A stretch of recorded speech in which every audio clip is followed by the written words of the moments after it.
The Desire novel by Mahi Rajput, episode number 10.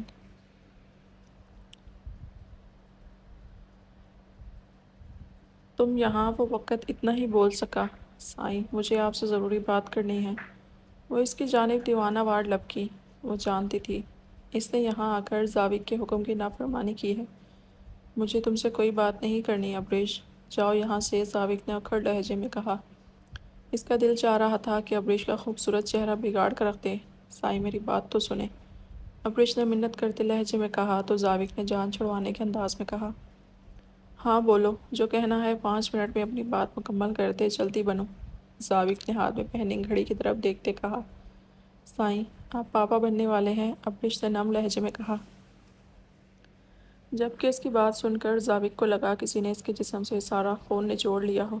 اس نے غصے میں مٹھیاں بھینچی اور فرق کا اتنا بولا، ابھی گھر جاؤ، شام کو بات ہوگی۔ زاوق نے یہ کہتے ہی بے تاثر انداز میں ابریش کی جانب دیکھا۔ ابریش بھی سر ہلاتی وہاں سے چلی گئی۔ ابریش کے جاتے ہی زاوق کی کرسی کی پشت سے ٹیک لگائے بیٹھ گیا۔ اس کا ذہن کئی سوچوں کی آماج کا بن چکا تھا۔ نہیں، ایسا نہیں ہو سکتا۔ زاوق شاہ نے ٹیبل پر پڑا لیپ ٹاپ زمین بوس کیا۔ میں صرف ریشم کا پاپا ہوں، صرف ریشم کا، جسے عزائم شاہ اور چاچو نے مجھ سے چھین لیا تھا۔ میں میری دلبر ریشم کو واپس لے کر آؤں گا۔ زاوق دل ہی دل میں خود سے مخاطب ہوتا، سر ٹیبل پر گرا چکا تھا۔ ابریش سر جھکائے خاموش بیٹھی آنسو بہا رہی تھی، جبکہ میجر زاوق صوفے کی پشت سے ٹیک لگائے ہونٹوں میں سگریٹ دبائے بیٹھا ابریش کو مسلسل گھور رہا تھا۔ اسے ابریش سے اس وقت شدید چڑ ہو رہی تھی اور اس کے رونے پر سخت کفت کا احساس ہو رہا تھا۔ وہ ایک گہرا سانس خارج کرتا بولا، دیکھو ابریش، میری بات غور کرو، اسی میں تمہاری بھی بھلائی ہے اور میری بھی۔ زاوق نے خاموشی توڑتے ابریش سے کہا، اور اس کی بات سن کر ابریش نے سر اٹھا کر اس کی جانب دیکھا۔ کیا کچھ نہیں تھا ان کی نظروں میں؟ شکوہ، شکایت؟ زاوق نظر چرا گیا۔ دونوں کے بیچ خاموشی تھی۔ اپنی اولاد کو مارنے میں کیا بھلائی ہو سکتی ہے کسی کی؟ ابریش نے اس خاموشی کو توڑتے کہا، ہم دونوں کی بھلائی اسی میں ہے۔ زاوق نے اکھڑ لہجے میں کہا، میں میرے بیبی کو کسی صورت نہیں گراؤں گی، سمجھے آپ؟ ابریش پہلی بار تیز لہجے میں بولی، اور میں اس بچے کو کسی صورت نہیں اپناؤں گا۔ Do you understand? زاوق نے بھی اس سے زیادہ اونچی آواز میں باور کرایا، یہ حرام کا بچہ نہیں ہے زاوق حیدر شاہ، نہ ہی میرا اس کے باپ سے کوئی ناجائز تعلق ہے جو میں اسے ایک گناہ سمجھ کر ٹریٹ کروں۔ یہ بچہ میرے حلال اور جائز رشتے کا نتیجہ ہے، میرے وجود میں پلتا ہے خوبصورت احساس۔ ابریش نے زاوق سے کہا۔ زاوق نے اسے ٹوکتے کہا، مجھے تمہاری اس بکواس میں بالکل دلچسپی نہیں ہے، نہ ہی میں اس بچے کو اپناؤں گا۔ زاوق کی بات سن کر ابریش کو طیش آ گیا۔ کیا کہا؟ آپ اس بچے کو نہیں اپناؤ گے؟ سیریسلی زاوق سائیں، کیا اس بچے کو میں خود لے کر آئی؟ آپ کی وجہ سے آیا ہے یہ بچہ۔ آپ اتنے اندھے ہو گئے تھے، اتنا خمار چڑھا تھا آپ کو، یہ آپ کی لاپرواہی کا نتیجہ ہے۔ ابریش کی بات سن کر زاوق نے حیرت سے اسے دیکھا۔ ابریش سے اس قدر بے باکی کی امید نہیں تھی۔ ایک دم زاوق بھی طیش میں آیا۔ ڈونٹ ٹیل می، تمہارا اس میں کوئی عمل دخل نہیں ہے۔ مجھ سے زیادہ آگ تو تمہیں لگی تھی جو بجھنے کا نام ہی نہیں لیتی۔ زاوق بھی ابریش کو گھسیٹتے ہوئے بولا، بیوی ہوں آپ کی سائیں، آپ نے میرے ساتھ اپنا رشتہ کبھی ڈکلیئر نہیں کیا، مگر اس کا مطلب یہ نہیں کہ میں میرے بچے سے اس کی پیدائش کا حق چھین لوں۔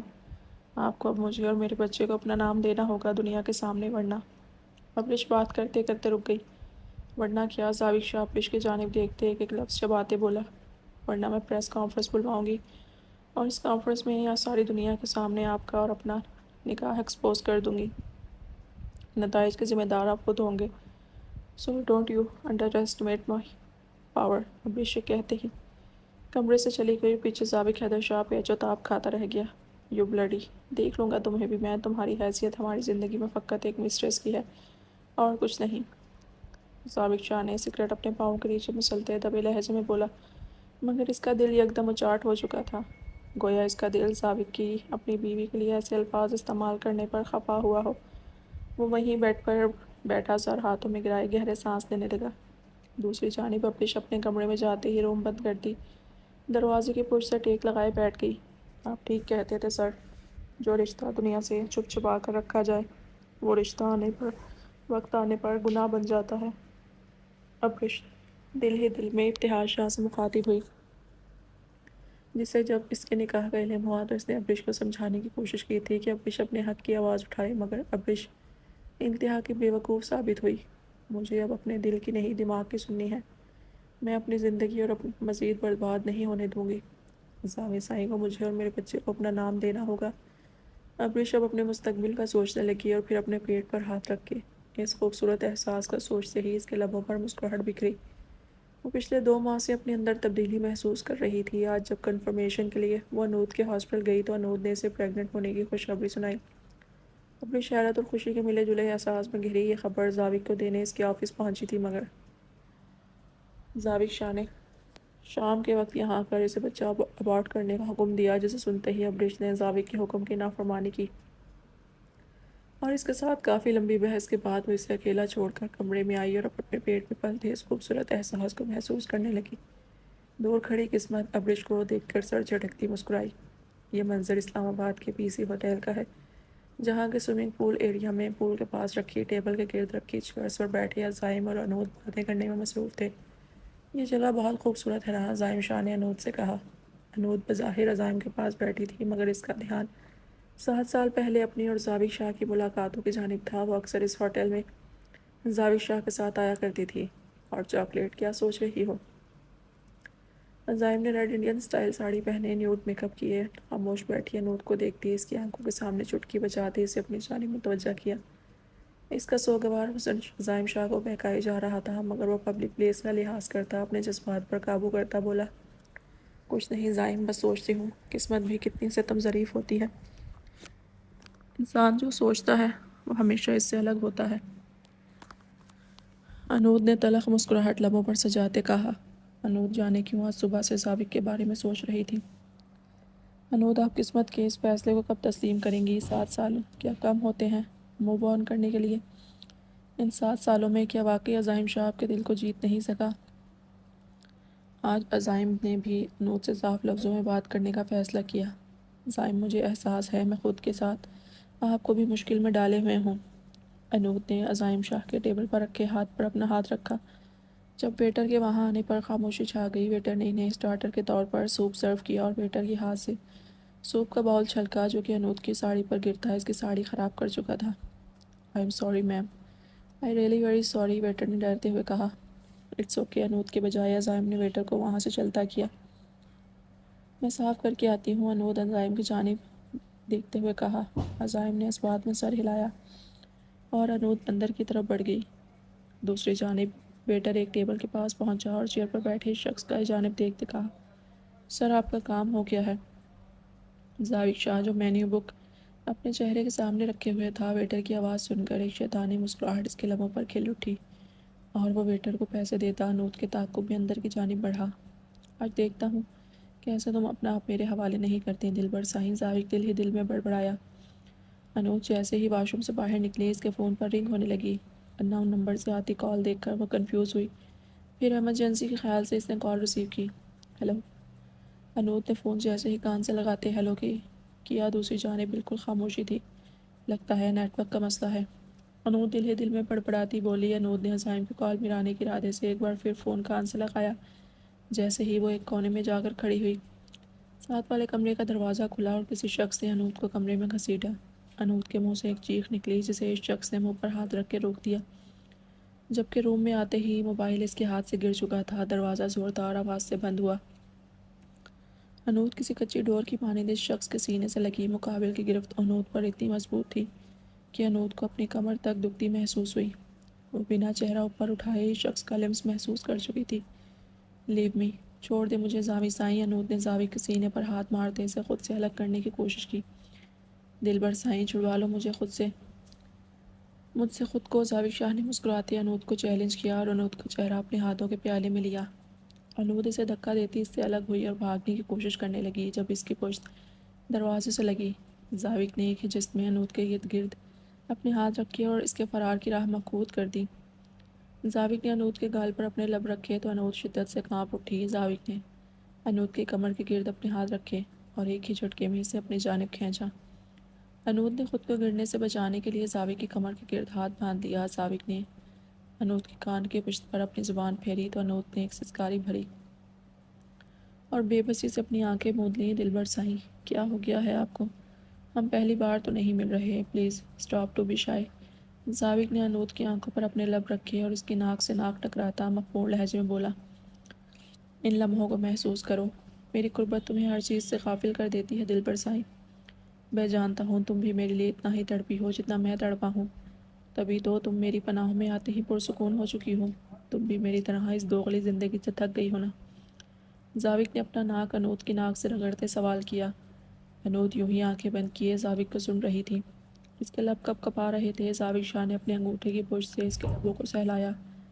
دلبر سائیں، ایک بار پھر سے خود کو 7 سال پہلے والی اس رات میں لے جاؤ جہاں فقط تم اور میں تھے اور ہماری بے چین ہوتی دھڑکنیں، میری شدتیں تھیں اور تمہارا ہی سنگ مرمر سے تراشا بیا وجود۔ بھول جاؤ کہ کوئی عزائم شاہ بھی ہے ہم دونوں کے بیچ۔ یکدم انود نے آنکھیں کھولیں۔ وہ اس خواب کی کیفیت سے نکل کر اپنے قریب کھڑے زاوق شاہ کو بے یقینی سے دیکھ رہی تھی۔ زاوق شاہ کا یہ جذباتی انداز، اس کی قربت، اس سے پہلے کہ انود ایک بار پھر زاوق کے سحر میں جکڑ جاتی۔ انود کی آنکھوں کے سامنے اس دلکش مرد کا سراپا جگمگایا جو اس کا شوہر تھا، اس کا محرم، اور وہ نفی میں سر ہلاتی زاوق شاہ سے الگ ہوئی۔ نہیں، میں اپنے شوہر کو دھوکہ نہیں دے سکتی۔ میں وہ غلطی کبھی نہیں کروں گی جو میری ماما نے کی، شادی کسی سے کی، دل میں کسی اور کو بسائی رکھا۔ میں اپنے شوہر کو دھوکہ نہیں دے سکتی۔ میں مرتے دم تک عزائم سے وفا نبھاؤں گی، انود نے زاوق کی طرف دیکھتے کہا۔ زاوق شاکڈ ہوا اور پھر ضدی لہجے میں بولا، انود میری بات سنو، تم صرف میری ہو، مجھ سے محبت کرتی ہو، اپنے دل و دماغ سے یہ وفادار بیوی والا کنسیپٹ نکال دو پلیز۔ ایک بار اپنے دل کی سنو، میں تمہیں یہاں سے لے کر چلا جاؤں گا، تم، میں اور ہماری بیٹی، بس ہماری بیٹی۔ انود نے حیرت سے زاوق شاہ کی طرف دیکھا۔ ہاں انود، ہماری بیٹی، تمہاری اور میری بیٹی ایشم، جسے تم بدنامی کے ڈر سے اس عزائم کا نام دے رہی ہو۔ زاوق نے انود کا ہاتھ اپنے دونوں ہاتھوں میں لے کر دبایا، مگر انود نفی میں سر ہلاتی، اسے دھکا دیتی کمرے سے باہر نکلنے لگی، مگر انود پر حیرت کا پہاڑ ٹوٹ پڑا جب اس نے کمرے کو باہر سے لاک پایا۔ وہ حیرت سے زاوق شاہ کو دیکھنے لگی۔ اوپن دا ڈور، میں نے کہا دروازہ کھولے، انود نے چلاتے ہوئے کہا۔ عزائم، انود نے دروازے پر زور سے ہاتھ مارتے عزائم کو پکارا۔ جب زاوق شاہ فاتح عالم جیسی مسکراہٹ لیے انود کو بازو سے تھامے گھسیٹتے ہوئے بیڈ پر گرا چکا تھا۔ زاوق سائیں، انود کی چیخ نکلی۔ اس سے پہلے کہ زاوق کوئی حرکت کرتا، دروازہ دھڑام کی آواز سے کھلا اور انود نے سختی سے آنکھیں مینچ لیں۔ سامنے ہی عزائم شاہ خونخوار نظروں سے زاوق کو گھور رہا تھا۔ عزائم شاہ، انود نے جب انود کی کال ریسیو کی تو یکدم انود کی چیخ پر وہ اپنی چیئر سے اٹھا اور بے چینی سے اندر کی طرف بڑھا۔ انود اور زاوق کے بیچ ہونے والی تمام گفتگو وہ سن چکا تھا اور اس کے دل و دماغ میں جکڑ سے چلنے لگے تھے۔ اس کا بس نہیں چل رہا تھا کہ وہ ابھی کے ابھی زاوق شاہ کی ہستی کو مٹا دے۔ وہ جیسے ہی اندر بڑھا تو دروازے کے پاس گری انود کی رنگ دیکھ کر چونکا اور پھر اس نے دھڑام سے دروازہ کھولا۔ سامنے کا منظر اس کی روح کو چھلنی کر چکا تھا۔ وہ غصیلے انداز میں زاوق پر جھپٹا، تو تم اپنی ان تھرڈ کلاس حرکتوں سے کبھی باز نہیں آؤ گے۔ کتنی بار کہہ چکا ہوں مجھ سے، میری فیملی سے دور رہو۔ عزائم نے زاوق کو گریبان سے پکڑا۔ وہ زاوق کی شاہ کے اس خوبصورت چہرے کو بگاڑنا چاہتا تھا۔ انود عزائم کے جنونی انداز سے اچھے سے واقف تھی، مگر وہ اس وقت عزائم کی ریپوٹیشن کی وجہ سے اسے روکنے چاہتی تھی۔ وہ ایک سیلیبریٹی تھا، پبلک فگر تھا، اس کا کوئی بھی عمل اس کے کیریئر کا مسئلہ بن سکتا تھا۔ عزائم، مجھے گھر جانا ہے، انود نے عزائم سے التجا کرتے کہا تو عزائم اس کے لہجے میں چھپے درد کو محسوس کر چکا تھا۔ اس نے زاوق کو دھکا دیتے انداز میں پیچھے گرایا اور بے اختیار انود کی جانب بڑھا اور اسے کندھے سے تھامے بیڈ سے اٹھایا۔ چلے جانم، عزائم نے اسے محبت سے کہا۔ عزائم اور انود واپسی کے لیے مڑے جب زاوق کی آواز نے عزائم کے قدم جکڑ لیے۔ میں نے سنا تھا شوبز میں سوالے اپنی بیویوں کی خوبصورتی کیش کرتے ہیں، آج دیکھ بھی لیا۔ اچھا طریقہ تھا اپنی بیوی کو اس کمرے میں بھیج کر مجھے لے جانے کی کوشش کرنا۔ خیر کتنے لوگ ہیں اپنی بیوی کو ایک رات کے لیے مجھے سونپنے کے؟ زاوق حیدر شاہ بول رہا تھا اور اس کے الفاظ انود کو پاتال میں لا کھڑا کر چکے تھے۔ اس نے خواب میں بھی نہیں سوچا تھا کہ وہ شخص نفرت اور انتقام میں اس حد تک گر جائے گا۔ جبکہ زاوق کی بات سن کر عزائم آپے سے باہر ہو چکا تھا۔ اس نے انود کو خود سے الگ کیا اور ایک مکہ زاوق کے منہ پر مارا اور پھر بے شمار گھونسوں اور مکوں سے زاوق کی توازیہ کی۔ شاہ چھوڑ دو اسے، وہ مر جائے گا۔ انود نے صورتحال سمجھتے ہوئے عزائم کو قابو کرنے کی کوشش کی۔ میں اسے جان سے مار دوں گا، میں جان سے مار دوں گا اسے، اس کی جرت کیسے ہوئی میری بیوی کے بارے میں بکواس کرنے کی؟ عزائم کے سر پر آج خون سوار ہو چکا تھا، وہ اسے جان سے مار دینا چاہتا تھا۔ شور شرابہ سنتے وہاں ہوٹل کی انتظامیہ آ چکی تھی اور ضابط کو عزائم شاہ کے عذاب سے بچانے کی کوشش کرنے لگے، مگر عزائم شاہ تو آج کسی کے قابو میں نہیں آ رہا تھا۔ یکدم انود نے آگے بڑھتے عزائم کو پیچھے سے گلے لگایا اور گویا عزائم شاہ کے جنون پر ٹھنڈی پھوار پڑی ہو۔ وہ ضابط کو چھوڑتا پیچھے مڑا اور انود کو اپنے سینے سے لگا لیا اور پھر زخمی حالت میں گرے ضابط کی جانب انگلی اٹھاتے وارننگ دیتے انداز میں بولا، اگلی بار میری بیوی کے بارے میں کوئی بھی بات کرنے سے پہلے 1000 بار سوچنا۔ ضابط حیدر شاہ، میری بیوی میری عزت ہے، میرا غرور ہے، اس کا کردار اوس کے قطرے کی زیادہ پاکیزہ اور صاف ہے اور صاف رہے گا۔ میرے جسم، میرے اور میری بیوی کے بیچ اعتبار کا رشتہ ہے ضابط شاہ، جسے تم جیسے 3rd کلاس لوگ نہیں توڑ سکتے۔ وہ یہ کہتے ہی ضابط شاہ پر کٹیلی نظر ڈالتا انود کو لے کر وہاں سے چلا گیا، اور اس کی یہ وارننگ دروازے کے پاس کھڑے کسی اور وجود نے بھی سنی تھی۔ گھر پہنچتے ہی انود عزائم سے بنا ہی واش روم کی جانب بڑھ گئی۔ عزائم بھی وہیں صوفے پر بیٹھ کر خود کو ریلیکس کرنے لگا۔ انود کے ذہن میں وہ سب باتیں گردش کر رہی تھیں۔ دلبر سائیں، کیا ہو گیا ہے آپ کو؟ ہم پہلی بار تو نہیں مل رہے، please stop to be shy. Anood نے وہ سب یاد کرتے کانپتے ہوئے شاور آن کیا اور ساڑی سمیت شاور کے نیچے کھڑی ہو گئی۔ دلبر سائیں، ایک بار پھر سے خود کو 7 سال پہلے والی اس رات میں لے جاؤ جہاں فقط تم اور میں تھے، ہماری بے چین ہوتی دھڑکنیں، میری شدتیں، تمہارا یہ سنگ مرمر سے تراشا گیا وجود اپنے ہونٹوں کو مسلنے لگی۔ ان لمحوں کو محسوس کرو، میری قربت تمہیں ہر چیز سے غافل کر دیتی ہے دلبر سائیں۔ انود نے اپنے گال کو زور سے رگڑنا شروع کیا۔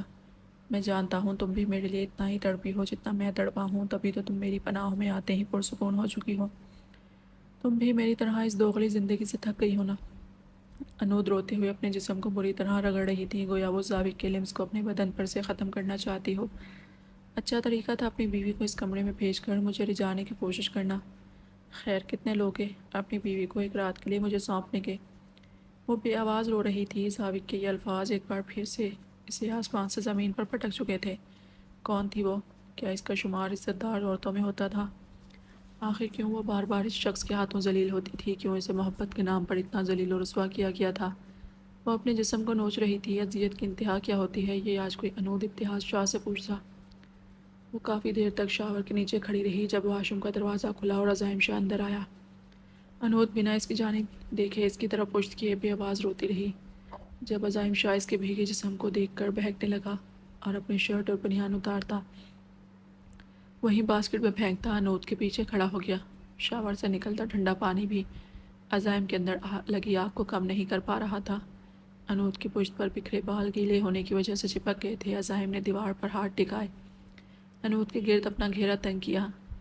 میں تمہارے جسم کی حدت کو اپنے اندر اتارنا چاہتا ہوں انود شاہ، مجھے شدت سے تمہاری طلب ہے۔ عزائم شاہ نے انود کی گردن کی پچھلی سائڈ پر اپنے لب رکھے اور خمارہ دور لہجے میں کہا۔ انود اس کی اس حرکت پر آنکھیں بند کرتی اسے کچھ دیر محسوس کرتی رہی، پھر یکدم انود نے اپنا رخ عزائم کی جانب کیا اور اس کے چہرے کو اپنے ہاتھوں کے پیالے میں لیتے کہا، شاہ مجھے آپ کی ضرورت ہے، میں اپنے اور آپ کے بیچ ان فاصلوں کو ختم کرنا چاہتی ہوں۔ میں پچھلے 7 سالوں سے تڑپ رہی ہوں اور میرے اس بے چین دل اور سلگتے بدن کو راحت صرف آپ دے سکتے ہیں۔ عزائم شاہ، میں آج صحیح معنوں میں آپ کی بیوی بننا چاہتی ہوں۔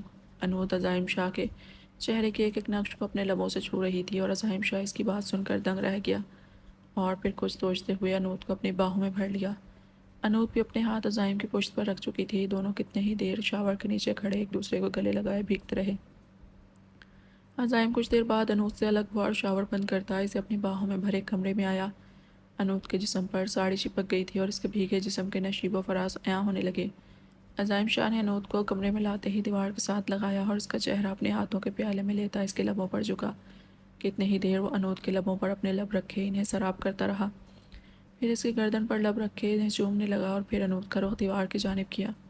انود کا بھیگا سراپا عزائم شاہ کے جذبات بھڑکا چکا تھا۔ عزائم کی نظر انود کے بلاؤز کی اس نازک ڈوری پر پڑی جو بندھی ہوئی تھی۔ بے اختیار عزائم نے اس ڈوری کو کھولا جو سام کی طرح لٹکتے انود کی برہنہ کمر کو چھونے لگی۔ انود کی پتلی سی دودھیا رنگت کمر، اس کا خوبصورت ناجوک جسم اور انود کی بیک بون پر بنے 3 تیل کے نشان عزائم شاہ کے ہوش اڑانے کو کافی تھے۔ عزائم شاہ بے خود صاف فرش پر بیٹھا انود شاہ کی پشت پر بنے مولز کو اپنے ہونٹوں سے چومنے لگا۔ عزائم کے سلگتے لب انود کو کانپنے پر مجبور کر چکے تھے۔ انود بھی اب بے خود ہوتی اپنا رخ ایک بار پھر موڑے عزائم شاہ کی باہوں میں سما چکی تھی۔ دونوں کے بدن کی نرماہٹ، انود کے بدن سے اٹھتی دل فریب خوشبو، ان دونوں کو ایک دوسرے میں مدہوش کر چکی تھی۔ دونوں کے سلگتے جسم ایک دوسرے کو پکار رہے تھے، جیسے سردی کی راتوں میں تیز ہوا کا جھونکا بدن سے ٹکراتا ہے تو کپ کپی طاری کر دیتا ہے، ایسے ہی انود اور عزائم کے جسم میں چھائی کپ کپی ان دونوں کو ایک دوسرے میں سمٹنے پر مجبور کر رہی تھی۔ دونوں کے جسم کی حدت ایک دوسرے میں اتر رہی تھی اور یہی حل تھا ایک دوسرے کو محسوس کرنے کا، جسم سے روح میں اترنے کا۔ عزائم شاہ انود کے جسم سے ساڑی اتار چکا تھا اور اب اس کی برہنہ جسم کو اپنی باہوں میں بھرے بیڈ پر لایا تھا۔